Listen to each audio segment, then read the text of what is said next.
Hello and welcome back to Odds Now. Well, it's finally here, the Euro 2024 final, and can you believe it? England are actually in it. I can't believe I'm saying that. Really, been a few times in this tournament where I thought they were dead and buried, but here they are. They've made their way through to the final, and they'll be taking on Spain, who have been all conquering on their way to Berlin. It looks like a mouth-watering game in prospect. I think both teams arguably peaking at the perfect time. I really think this one may go down as a classic. But before we go into that game, I think we should just touch on the tournament because we've been covering this tournament in so much depth over on the channel. We've had some nice comments from you guys as well about the coverage. Thanks for that. Really appreciate it. And we will be looking to continue our preview coverage into the domestic campaign. But first, on this tournament, on Euro 2024, Brad, I thought we could just have a little bit of a recap. So looking at it as a whole, it started really, really good, I thought. The first round of fixtures, goals galore, but then it has mellowed a little bit since. There's been a few disappointing games in there, a lot of sort of middling games. How do you rank this tournament in comparison to the more recent ones that we've seen? Will it be a tournament that lives long in your memory? I guess it depends on what the result is on Sunday. Yeah, exactly that. If England go on and win it, I think everyone will be talking about this for decades to come. Maybe even might still be the case if we go on and lose. But the tournament as a whole, I don't think has been the most thrilling of tournaments. Like you said, it started off well. It felt as though once we headed into those final round of group stage matches where both, the sides knew that probably a draw for most of them would do enough, and the games really started to peter out. It really didn't really feel like it got going again. Then when you look at the quarterfinals as well, was it 3 out of the 4 went to extra time and penalties? I remember we were doing the video for Portugal France. We were saying, "Oh, it's going to be a great game, 2 of the big hitters," and it was one of the most boring watches of the tournament. It wasn't the most entertaining of games, and I think that's been a bit of a current theme. Maybe we're impacted as well by England as well. Like you said, they're in the final. I certainly didn't think they'd get there. I was getting flashbacks to Iceland during that Slovakia game, but they have done the job and they have got there. But even those games haven't been the most entertaining of watches, and they obviously, of course, are the games which, if you're English, the games you're going to be most invested in. Those group stage games at times were so dull, and the Slovakia game again wasn't the greatest performances. Switzerland was better, but it wasn't amazing. Still, Netherlands was slightly better, which I'm sure we'll come on to again later on in the video. But yeah, I've enjoyed watching it. Of course, I have looked. If there's football on the TV, of course, you're always going to enjoy delving into that. But I certainly wouldn't be putting up there as one of the greatest tournaments which have taken place in recent years. I don't know about you, Matt. Yeah, I'd have to agree with you. It started so well. As I say, I was after the first round of games, I was thinking, oh, yes, this is going to be an absolute classic of a tournament. But unfortunately, it did really peter out. And I think the format doesn't help, that lack of jeopardy. So many third place sides still managing to find their way through. I mean, the Netherlands finished third and got all the way to the semi. So there really is no pressure on these teams to really go all out in the group stage. And then once you get into the knockouts, we're seeing more and more sort of conservative football, I think, from sides not wanting to lose rather than going to win. And I think that's why Spain have won so many admirers in this tournament, because they always seem to play on the front foot and play to win. Whereas, I was really disappointed in France. They just never looked anywhere near like they were going to win this tournament, coming in as joint favourites effectively, and a team that are so well versed in getting to finals in recent times. But I know Kylian Mbappe's facial injury didn't help. I definitely think that scuppered them a little bit, but just generally, I didn't think they were up to much, and it was a disappointing showing from them. England, the other joint favourites. Well, you've said it, and we're going to come on to it more. They're flattered to deceive in most of their games, but have grinded out the results by hook or by crook. But no, we've not seen too many teams playing this sort of free-flowing offensive football. And I actually think the two teams that did play it, Spain and Germany, ended up meeting in the quarterfinals. And that game was a fantastic game. But had the draw panned out differently, I think you have to say, even with your England hat on, that Spain and Germany would have been a worthy final, because they've been the two teams that from the start have kind of tried to take the game to their opponents. And we need more of that to make entertaining fixtures. But I don't know how you feel about this, Brad, but I don't feel like the 2014 format really works in a European Championship. I guess the key question is, do you go back down to 16 and focus on a stronger quality of nation and a higher caliber, or do you go up to 32? Does Europe have 32 nations good enough to compete at the finals right now, in your opinion? Possibly. I think it's probably the strongest of the continents in terms of the depth there. I mean, FIFA's just a solution to this problem. It's just doubling 24. I think there's 48, isn't there, for the 26 World Cup? So with 12 groups and up to 6 games a day. It's only going to go one way realistically with FIFA. They want more teams, more money. But if we were being, I've seen some people saying it should go down to 16, some saying 32. Do you have a sort of feeling either way? If I had to swing either way, I'd probably say 16. You'd have a real strong contingent. Then look, the teams were strong. There wasn't many weak sides in this tournament, other than the likes of Georgia, who I think were the lowest ranked side. But even they sprung up a surprise to get to the knockouts, beating Portugal, of course. It was more the format, I think, rather than the exact number that was the problem.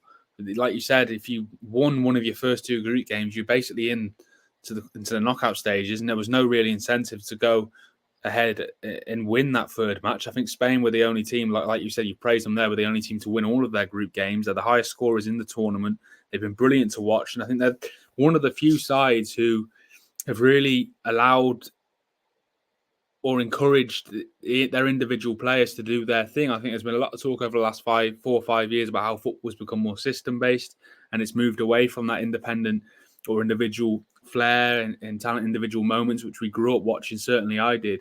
But if you think about the Spain side, the likes of Lamine Yamal, particularly, Nico Williams, Dani Olmo, they've all shown individually as well as part of that team, the system of that team as well. So I think that's part of why they've, like you said, drawn so much praise. But yeah, I'd probably go to 16 either way, but I don't think the strength of the teams was the problem. It's the format, allowing for, what was it, 4 third place sides to go through.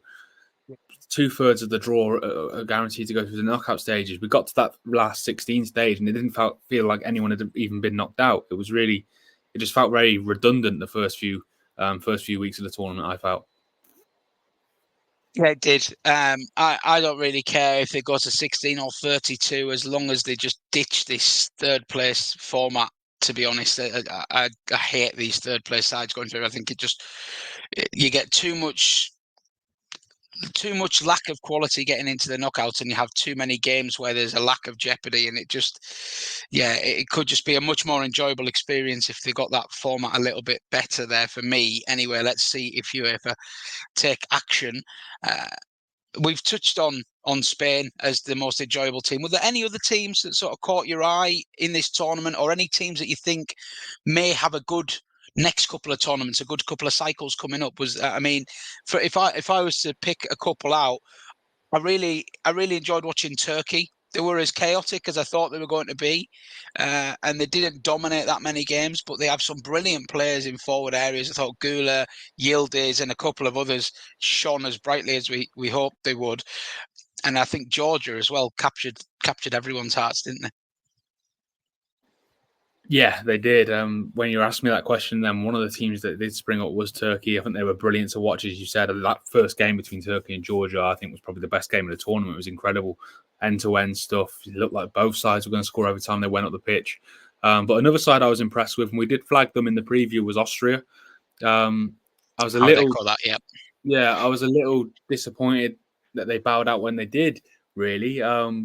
I think it was Turkey that knocked them out, wasn't it? I suppose. So the two of the most impressive sides of the tournament. Was it Turkey that knocked them out? It was, wasn't it? It was. And it's easy to forget as well that Austria were actually 14-1 to win the Euros before they played Turkey. I mean, that was how impressive they'd been in the group, and everyone kind of had them singled out as the team to beat in that side of the draw.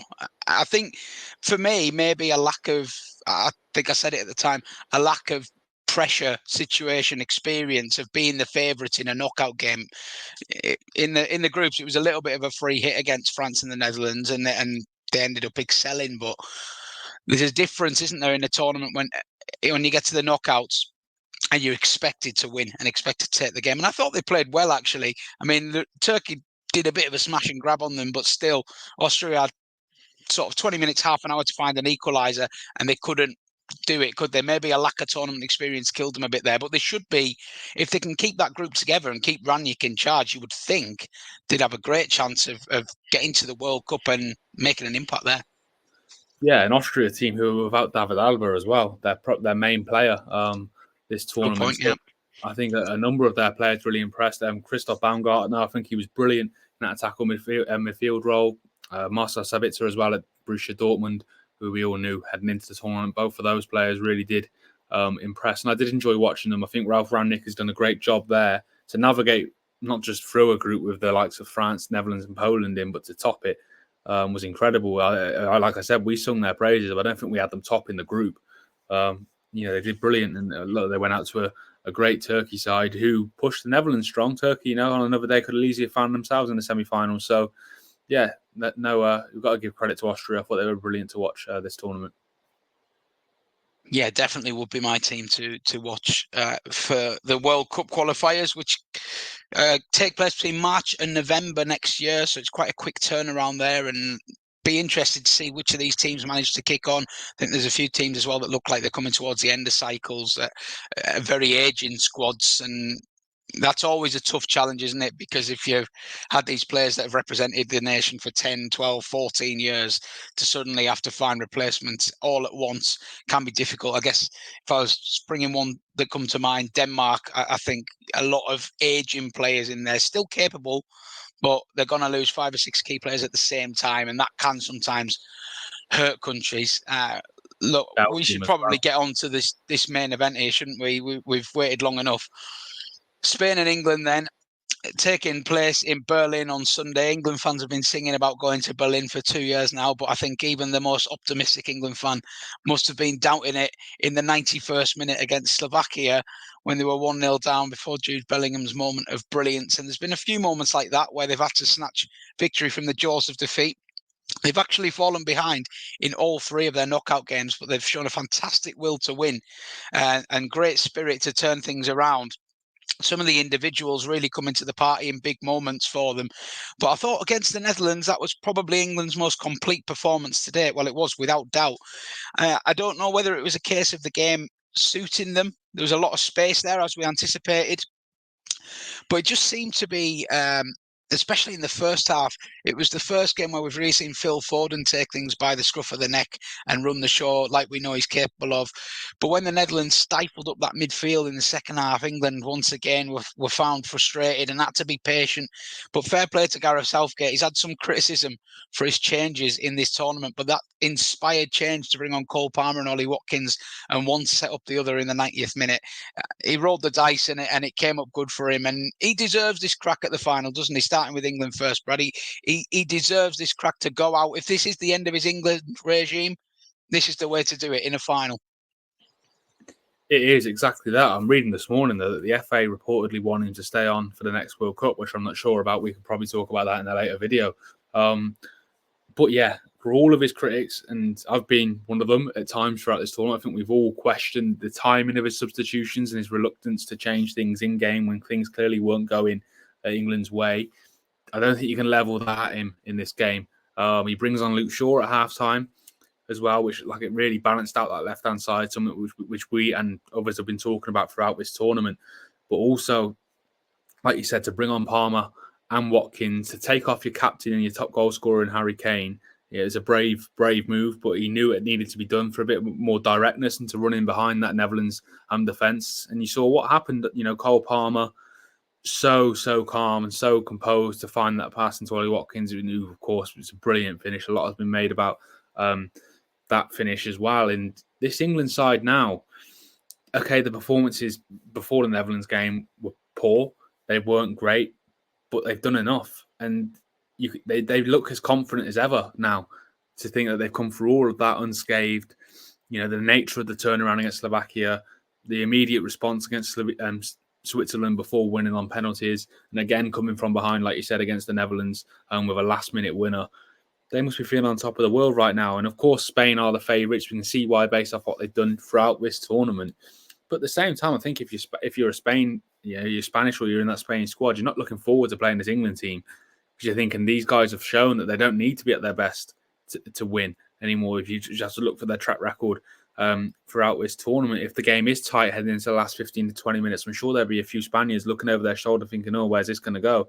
Are they going to go up the other end and net a late winner? Spain, of course, do have form for that themselves, given how they disposed of Germany in the quarterfinals with a last minute, or pretty much the last moment of the game in extra time to win that one. But yeah, this England squad are flying high right now, and they've came up in the big moments. Their big players have delivered, and it's not like they've been reliant on one or two. There have been big moments from pretty much every member of that squad that have played so far, whether it be in the penalty shootouts, that Bellingham's late goal, Saka coming up with a goal against Switzerland, Harry Kane, he's got 3 goals again. He's well in line to finish as one of the top goal scorers of this tournament.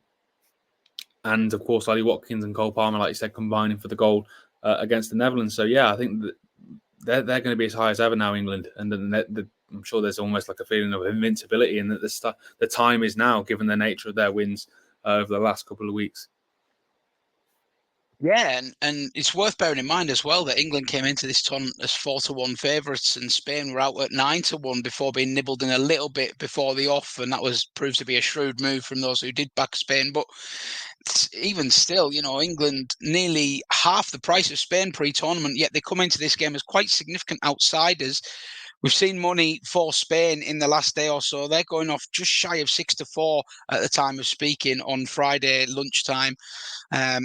England all the way out at north of 5-2 to win inside 90 minutes, and Spain are worthy favourites to lift the trophy, of course. But I think this maybe suits England, going in as outsiders in the betting. Everybody is going in realistic that they face a good Spain side who have been free-flowing, playing some fantastic stuff. But I think all the pressure is on Spain now. Can they convert these good performances into a trophy? And I think England, you would argue, in the squad probably have the more big game players than Spain. I mean, Spain obviously have Rodri in the middle, who's won it all with Manchester City. But I look in them forward areas, and there's a lot of young players at the start of their careers, Williams, Yamal, even players like Olmo. This is probably the biggest game they've ever played in. Whereas England, from front to back, you've got players that have won Premier Leagues, Champions Leagues, competed for the highest honours. Even though they're young, players like Bellingham just have phenomenal experience of these kind of games and often rise to the occasion. So I think England have every reason to be confident coming into this game. And I think being outsiders really does suit them. But just to touch a little bit more on Spain, I think we've all been surprised by just how good they've been. We know they've got capable players in the ranks, and they have this traditional identity. We associate Spanish football with tiki-taka, heavy possession, lots of passes. But the thing I've liked about this Spain side is they're happy to do that and retain the ball, but they're just so much quicker and so much more progressive, thanks in no end to the 2 young wingers, Yamal and Williams, who would walk into any side. I think it's fair to say, and what a future Spain have with them 2 on the flanks. Alvaro Morata has had a reasonable tournament in terms of his general play, but I did express my concerns in the build-up that he probably wasn't going to be the man to fire you to the golden boot in this tournament. And they've been reliant on other players to step up with the goals, because Morata has failed to deliver in that sense. And it's been players from the centre of midfield, namely Dani Olmo, who wouldn't have even been starting games if it wasn't for an injury sustained by Pedri. He's got to be in the mix for player of the tournament if Spain win this. He's been inspired, and he plays his football in Germany. No doubt that has helped him being in natural, comfortable surroundings. But the way he's interlinking the play, Olmo, he's going to be the man that England have got to deal with, Brad, isn't he, for my money? He is, yeah. He's really, like you said, hit the ground running. I don't think he made his first start of the tournament until their third game against Albania, of course, where they were already through, and manager Luis de la Fuente made a host of changes in rotations. Look at the goals he scored, though. The winner against France, the opener scoring against Germany in the quarterfinal. He got a goal as well earlier in the tournament. He is one of the leading. 2 assists as well. 2 assists as well, so that leaves him in a very strong position when it comes to the Golden Boot. Of course, there are a number of players, including England's Harry Kane, who are on 3 goals. But if they were to finish level, I think it does go to assists, doesn't it? And he's leading the way right now. Talking about assists, Lamine Yamal's got more assists than anyone else at this tournament with 3. And he's, just shy of 17. It's scary, just not just his ability for one thing, but his temperament and his understanding and his composure on the ball and the game. It is phenomenal. That goal against France, so I'm sure will be shown again and again for years to come, particularly if Spain do go on to win this tournament. You mentioned Nico Williams, how impressive he's been. Rodri, of course, who will be highlighted as their key player, predictably ahead of the tournament. Fabian Ruiz has been brilliant in midfield as Couple well. of goals from Ruiz as well. Yeah, he's chipped in. Yeah, and I think I do still question their defence a little bit. I know they've got a great defensive record at this tournament. I do as well. But I'm just wondering if there's something there that you can get at that defence a little bit if you are able to move past that midfield. Again, there's not much to go off there. I don't think if you look at their statistics this tournament, they've been very good defensively. But just the eye test, I do wonder if England can get players in and around the likes of Lenormand, Laporte, Cucurella. To be fair, has had a very, very good tournament, but I've never been convinced by him in English football, whether it be. I totally agree. Actually, he's been fantastic. He's really surprised me. I think a lot of Premier League fans will have been wondering if they're watching a different player, but we all know he is vulnerable and susceptible in behind. And a lot of these lads that are going to be playing against him for England, the likes of Palmer, if he comes on, Ford, and they all know that the spaces that you can exploit in behind a Cucurella. And I think England are probably the best positioned out of all teams in this tournament to possibly exploit Spain's back line. A lot of these players are Premier League players. They'll know the weaknesses that have come up against these attackers quite regularly. So I think that's a really interesting dynamic of this final, if England can exploit that high line and get in behind the fullbacks. But I suppose for England, if you were looking at the biggest trouble, I talk about Olmo and trying to do a job on him. Maybe Rice and Mainu will have their hands full with Olmo, but you'd have to worry about fullback, couldn't you? The winger's just so good. Kieran Trippier is muddled through the tournament playing at left back, and fair play to him because he's had a bad end to the season with Newcastle. He came into this tournament under a cloud. He's played out of position for 6 games and he's done okay. He's not been completely taken advantage of just yet. However, if there is a game where he may be vulnerable, it would definitely be against these two, wouldn't it? And Gareth Southgate, he brought Shaw on after 45 minutes. He said that he's fit if needed. Do you start Luke Shaw? Do you give Luke Shaw his first start in 3 months in the European Championship final against Lamine Yamal? That's a massive risk, isn't it? I think this conversation was taking place before the Netherlands game, and I was hesitant to commit to starting him. Then I was saying he should start in that one just because of the bombarding Denzel Dumfries down that right-hand side of England. In the end, actually kept quite quiet going forward, other than from set pieces. But it's a risk, and it's starting a guy who, I think before the appearance against the Netherlands, did he come on against Switzerland? He didn't he, as well? I think he came on against Switzerland. Before that, he hadn't played any match whatsoever since February. So it is a big ask. But if he says he's fit, not just from a defensive standpoint, but also going forward as well, I think England will benefit from having Luke Shaw on the pitch. So if he really does think he's fit and he can do, well, maybe not even 90 minutes, if he's got 60, 70 minutes in his bag, and then we can bring Trippier on, depending on the situation, then yeah, it might be worth looking at, but it's certainly a big call. It's not one that I'd want to be responsible for making, that's for sure. Yeah, my gut feeling says he might stick with Trippier, but I don't know. We will see. I mean, I'd agree. If Shaw is fit to do 60, then I think you start him there, and then you adjust to the game situation as it is, game state.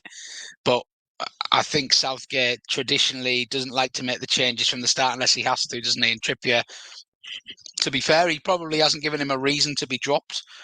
But I just fear that this could be the game against Yamal, someone playing on the crest of a wave, where he could get exposed a little bit.